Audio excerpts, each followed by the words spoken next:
Hi friends, అందరికీ నమస్కారం. నేను నీలకంఠ మిమిక్రీ, ఒక మిమిక్రీ కళాకారుణ్ణి. నా బ్రతుకు తెరువు కోసం నేను మిమిక్రీ చేసుకుని బ్రతకాలి. నాకు ఎవ్వరు డబ్బులు ఇవ్వరు, నా కుటుంబాన్ని ఎవ్వరు పోషించరు, నేనే పోషించుకోవాలి.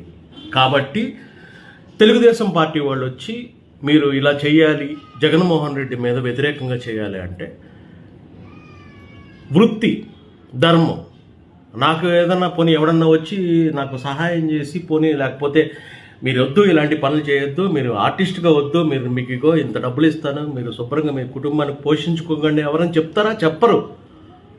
జగన్ గారి దగ్గరికి వెళ్ళి నేను మిమిక్రీ చేశాను, ఓకేనా? ఇప్పుడు తెలుగుదేశం పార్టీ వాళ్ళు నన్ను వాడుకుంటున్నారు జగన్ గారి మీద వ్యతిరేకంగా. అంత మాత్రాన నేను జగన్ గారికి వ్యతిరేకం కాదు, టీడీపీకి సపోర్ట్ కాదు, టీడీపీకి వ్యతిరేకం కాదు, జనసేనకి వ్యతిరేకం కాదు, ఎవరికి వ్యతిరేకం కాదు. నాకంటూ పర్సనల్గా నాకు ఒక అభిప్రాయం ఉంటుంది. సో నా పర్సనల్గా నేను ఉంటా. ఆర్టిస్ట్గా మీరు ఎవరైనా ఎన్నైనా అనుకోవచ్చు, నన్ను ఏదో దూరం నుంచి చూసి నన్ను ఏదో చాలా నెగిటివ్గా మాట్లాడుకోవచ్చు, నెగిటివ్ అనుకోవచ్చు, కానీ నాకంటూ అభిప్రాయం ఉంటుంది. నేను ఆర్టిస్ట్గా మాత్రమే చేస్తాను, పర్సనల్గా నేను వేరు. దయచేసి నన్ను ఫాలో అయ్యేవాళ్ళు ఇది గుర్తుపెట్టుకోండి. నాకు జగన్ దేవుడు కాదు, చంద్రబాబు దేవుడు కాదు, పవన్ కళ్యాణ్ కాదు, అందరూ నాకు ఒకటే. సో అర్థం చేసుకోండి.